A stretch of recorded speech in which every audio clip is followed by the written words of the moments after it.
ابا سے کہتے، شفقت، یہ وہ نہیں ہے جو تم لوگوں کو نظر آتی ہے۔ ابا ہنس کر بات ٹال دیتے اور کہتے، اتنی چھوٹی سی بچی ہے، آپ پتہ نہیں کیا سمجھ بیٹھے ہیں اسے۔ ایک رات مجھے نیند نہیں آ رہی تھی، دادا سو چکے تھے۔ میں لیٹے لیٹے ہی یہ خیال آتے ہوئے کہ یہ سوئی ہے یا نہیں اس کی طرف مڑی۔ میں یہ دیکھ کر حیران رہ گئی کہ اس کی آنکھوں سے روشنی نکل رہی تھی اور وہ چھت کی جانب دیکھ رہی تھی۔ یہ دیکھ کر تو جیسے میرا دماغ ہی سن ہو کر رہ گیا۔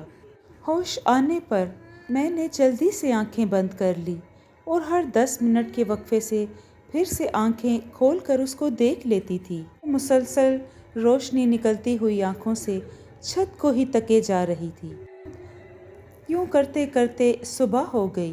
صبح جب میں اٹھی تو مجھے کافی تیز بخار ہو چکا تھا۔ میں نے رات والے واقعے کے متعلق دادا کو سب بتا دیا۔ دادا میرا ہاتھ پکڑتے ہوئے مجھے تسلی دینے لگے اور کہنے لگے، ابھی وہ کچھ کہنا ہی چاہتے تھے کہ ابا کمرے میں آ گئے، اور یوں دادا کی بات ادھوری ہی رہ گئی۔ اس رات مجھے کپ کپی چڑھی ہوئی تھی، بار بار آنکھیں نیند سے بند ہو رہی تھیں۔ پھر میں گہری نیند میں چلی گئی۔ رات کے کسی پہر میری آنکھ کھلی تو میں نے دیکھا کہ سارنگا اپنی چارپائی پر نہیں تھی۔ میں نے دادا کو آواز دی اور سارنگا کے متعلق بتایا کہ وہ کمرے میں نہیں ہے۔ دادا نے اس کو پورے گھر میں چھان مارا، اسے نہ ملنا تھا اور نہ ملی۔ دادا ابا کو جگانا چاہتے تھے کہ باہر کچھ کھٹ پٹ ہوئی اور سارنگا اندر کمرے میں آ گئی۔ کہاں تھی تو؟ جگہ دیکھ لیا؟ دادا نے ذرا سخت لہجے میں پوچھا۔ میں غسل خانے تک گئی تھی، اس نے اسی سرد لہجے میں جواب دیا۔ میں نے تو غسل خانے میں بھی دیکھ لیا تھا، تو کہیں نہ تھی۔ اچھا، اب سو جاؤ۔ دادا کے ماتھے پر تیوری تھی، اور آئندہ اس طرح مت کہیں باہر جانا۔ دادا نے اسے سخت تنبیہ کی تھی۔ میں نے سارنگا کی طرف دیکھا، اس کی آنکھیں اس وقت آگ اگل رہی تھیں۔ اس کی آنکھوں میں واضح انتقام کی جھلک تھی۔ صبح کسی شور سے میری آنکھ کھل گئی۔ اٹھ کر باہر آئی تو دیکھا سب رو رہے تھے۔ میں نے ادھر ادھر نظریں دوڑائیں تو سارنگا کہیں بھی دکھائی نہ دی۔ میں بہت زیادہ ڈر چکی تھی۔ میں آہستہ آہستہ چلتی ہوئی صحن میں رکھی ہوئی چارپائی تک آئی۔ نہ جانے کس کو چادر سے چارپائی پہ لٹا کر چادر سے ڈھک دیا گیا تھا۔ میں پاس گئی اور چہرے سے چادر ہٹائی تو میری ساختہ چیخ نکل گئی۔ میرے دادا ہمیں چھوڑ کر جا چکے تھے۔ میں بری طرح رو رہی تھی۔ مجھے یقین ہی نہیں آ رہا تھا کہ دادا ہمیں چھوڑ گئے ہیں۔ مجھے اپنا سر گھومتا ہوا محسوس ہوا۔ میں بے ہوش ہونے کے قریب تھی کہ دیکھا سارنگا دادا کے دائیں والی سائیڈ پر بیٹھی تھی، بالکل سپاٹ چہرے کے ساتھ۔ دادا کی وفات کے بعد میں سارنگا سے اور بھی زیادہ ڈرنے لگی، اور میں نے کسی سے بھی اس رات کا ہونے والا واقعہ ذکر نہ کیا۔ ہر روز سوچتی تھی کہ آج امی کو بتاؤں گی، لیکن پتہ نہیں کیوں مجھے بتایا نہ جاتا، زبان ہی جیسے بند ہو جاتی ہو۔ لیکن جب امی اکیلی ہوتی تو میں اس وقت بالکل بھول چکی ہوتی تھی۔ اسی طرح 1 سال کا عرصہ مزید گزر گیا۔ اب میں، سارنگا اور فرقان ایک ہی کمرے میں سوتے تھے۔ فرقان دادا کی چارپائی پر سو جاتا تھا۔ وہ رات کو بے سدھ سوتا اور صبح ہی کو اٹھتا تھا، لیکن میری اکثر رات میں آنکھ کھل جاتی تھی اور رات ساری آنکھوں میں ہی کٹتی تھی۔ ان دنوں بارشوں کا موسم تھا۔ گاؤں کے ہی ایک آدمی نے ابا سے کہا کہ انہوں نے سارنگا کو اذان مغرب کے بعد بڑی نہر کے پاس بیٹھے ہوئے دیکھا ہے، لیکن ابو کو یقین ہی نہیں آیا۔ انہیں سارنگا پر بہت بھروسہ تھا۔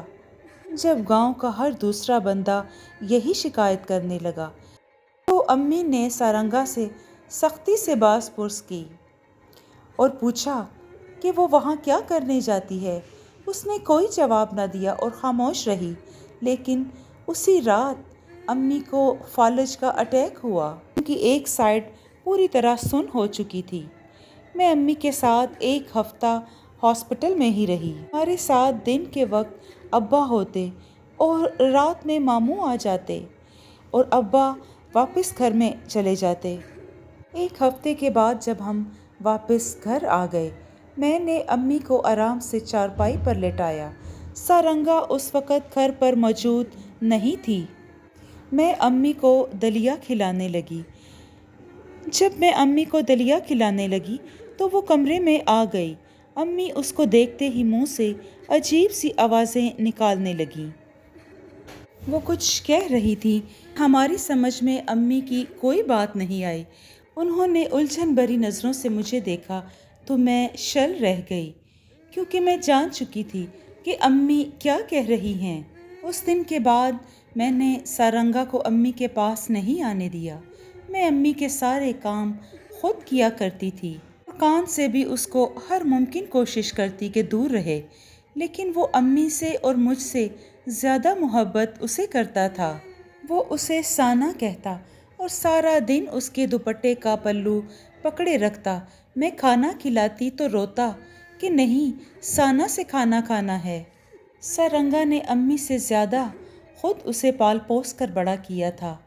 وہ ایک منٹ بھی اس کے بغیر نہ رہتا تھا۔ ابو جب بھی امی کے پاس بیٹھتے تو امی سارنگا کی طرف دیکھتے ہوئے باہر کا اشارہ کرتی۔ شاید وہ یہ کہنا چاہ رہی ہوتی کہ اسے گھر سے نکال دو۔ ان دنوں امی بہت چڑچڑی ہو گئی تھی، برتن اٹھا کے دے مارتی۔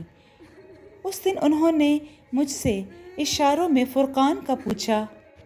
میں نے فرقان کو آواز دی تو وہ سارنگا کا ہاتھ پکڑے آ گیا۔ امی نے پہلے کچھ دیر ان دونوں کو دیکھا اور پھر گلاس اٹھا کر اس کے منہ پہ دے مارا۔ سارنگا کے چہرے پر آنکھ کے نزدیک زخم بن گیا۔ وہ دوپٹہ چہرے پر رکھ کے دباتے ہوئے باہر نکل گئی اور فرقان زور زور سے رونے لگ گیا اور ساتھ ساتھ امی کو برا بھی کہہ رہا تھا۔ میں امی کو چادر اڑا کر فرقان کو اٹھا کر چپ کرانے کی غرض سے باہر لے آئی۔ فرقان کو چپ کروانے کے بعد میں نے سلا دیا اور جب میں نے سارنگا کی طرف متوجہ ہوئی تو وہ مجھے نظر نہ آئی۔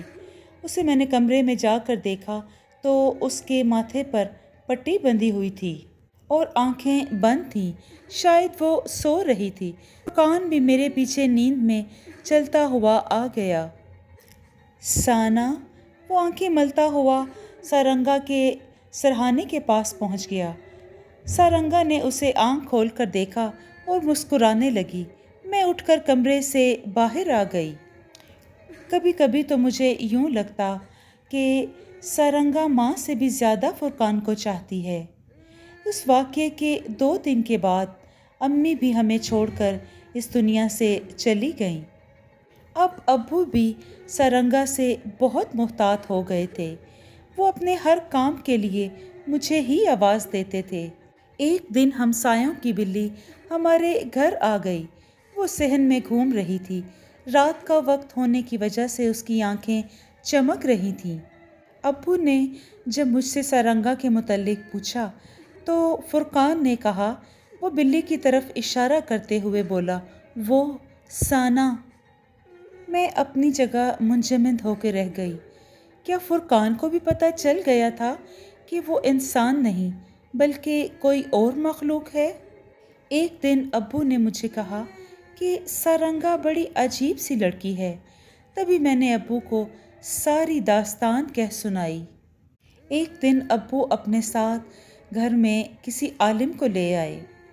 اس عالم نے ساری رات صحن میں بیٹھ کر چلہ کاٹا اور جاتے ہوئے کہا، شفقت صاحب، آپ کے گھر میں کچھ بھی غیر معمولی نہیں ہے۔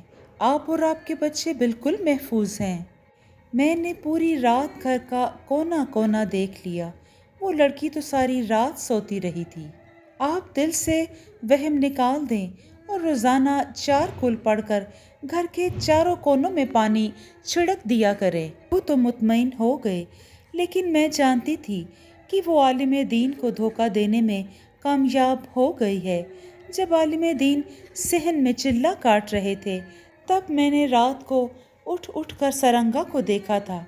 سرنگا ایسے سوئی پڑی تھی کہ جیسے اس میں جان ہی نہیں تھی۔ وہ کسی بے سدھ لاشے کی طرح بے جان پڑی ہوئی تھی۔ میں نے غور سے دیکھا، اس کی سانس نہیں چل رہی تھی۔ مکمل خاموشی تھی، بالکل مکمل خاموشی۔ عالم کے جانے کے بعد میں اگلے دن صحن میں صفائی کر رہی تھی، مڑی تو ایک دم ٹھٹک کر رہ گئی۔ سرنگا میرے پیچھے ہی کھڑی تھی۔ میرے قریب ہو کر وہ مجھے کہنے لگی، تم کچھ بھی کر لو، جب تک تم رہو گی تب تک میں رہوں گی۔ مجھے نکالنے کی کوششیں چھوڑ دو۔ یہ کہہ کر اس کے لبوں پر ایک عجیب سی مسکراہٹ آ گئی۔ میں ٹکٹکی باندھے اسے دیکھے جا رہی تھی۔ جب وہ چلی گئی تو مجھے ہوش آیا۔ سارا دن میں عجیب سی الجھن میں رہی تھی۔ فرقان سارا دن اس کے پیچھے سانا سانا کہتے ہوئے چلتا تھا۔ اس رات مجھے نیند نہیں آ رہی تھی۔ وٹیں بدلتی بدلتی میں اٹھ کر اب بیٹھ گئی تھی۔ باہر کچھ کھٹپٹ سی ہو رہی تھی، شاید صحن میں بندھی ہوئی بکری کچھ اچھل کود کر رہی تھی۔ میں نے سارنگا کی طرف دیکھا تو وہ سو رہی تھی۔ پھر میں نے ابو کو جگایا تو ابو لالٹین روشن کر کے صحن کی طرف آئے۔ میں بھی ابو کے پیچھے پیچھے باہر آ گئی۔ صحن میں ہر طرف دیکھا، کچھ بھی نہ تھا۔ اب بکری زوردار آواز میں منمنانے لگی۔ ابو نے ذرا قریب جا کر دیکھا تو بکری کے قریب ہی ایک کالا سیاہ ناگ پھن پھیلائے لہرا رہا تھا۔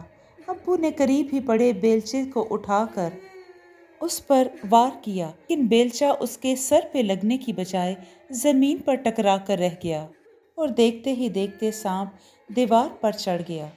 دیوار بہت پرانی تھی اور ڈھہ جانے والی تھی۔ ابو نے جب سانپ کو مارنے کے لیے دیوار پر کئی بار بیلچہ مارا تو وہاں ایک سوراخ بن گیا۔ دیکھتے ہی دیکھتے دیوار نیچے کو گر گئی۔ اب سانپ نیچے اور دیوار کا سارا ملبہ اس کے اوپر تھا۔ سانپ کا بس سر بچ گیا تھا۔ مجھے کراہت سے ہونے لگی۔ یہ کریہ منظر مجھ سے دیکھا نہ گیا اور میں واپس کمرے میں آ گئی۔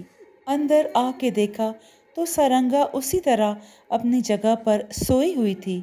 ابو بکری کو صحن میں دوسری جگہ پر باندھ کر اندر آ گئے اور پھر وہ بھی اپنی جگہ پر لیٹ گئے۔ صبح میں اٹھ کر ناشتہ بنانے کی غرض سے کچن کی طرف آ گئی کہ اچانک مجھے فرقان کے زور زور سے رونے کی آواز آئی اور ابو سارنگا کے سرہانے کھڑے تھے۔ وہاں پر سکوت تھا، مکمل سکوت۔ شور سے ارد گرد کے لوگ اکٹھے ہو گئے۔ فرقان بری طرح سے چیخ رہا تھا۔ اسے دیکھ کر میری بھی آنکھوں میں آنسو آ گئے۔ سارنگا کے مرنے کے بعد ایک ایک پل میری نظر سے گزر رہا تھا۔ سارنگا کو آخری غسل دینے کے لیے مدرسے کی باجی نے مجھ سے کہا کہ یہ کام تم سر انجام دو۔ میں چونکہ اس کی اکلوتی ایک ہی بہن تھی، اس لیے یہ ذمہ داری خود بخود مجھ پر ہی آن پڑی۔ میں نے دیکھا کہ اس کا جسم لہو لہان تھا، اس کی ہڈیاں تک ٹوٹ چکی تھیں اور گردن سے ذرا نیچے ہنس کی ہڈی کے پاس زخم تھا، بالکل اسی جگہ جہاں ابا نے بیلچہ مارا تھا لیکن ٹکرا کر زمین سے جا لگا تھا۔ میں رات کو ہی جان چکی تھی۔ 5 سال بعد کا ذکر ہے۔ ڈاکٹر نے آ کر مجھے مبارکباد دی۔ مبارک ہو، بیٹی ہوئی ہے۔ میں طمانینت سے مسکرا دی۔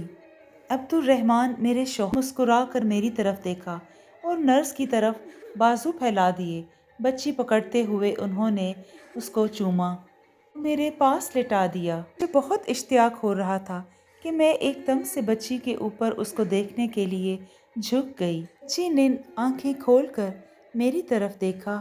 اوہ، وہی سبز کانچ جیسی آنکھیں، سرد سی، کسی احساس کے بغیر چمکتی ہوئی، میری بیٹی کے چہرے پر موجود تھیں۔ میرے جسم میں سرسری سی دوڑ گئی اور مجھے اس وقت سارنگا کی آنکھیں یاد آ گئیں۔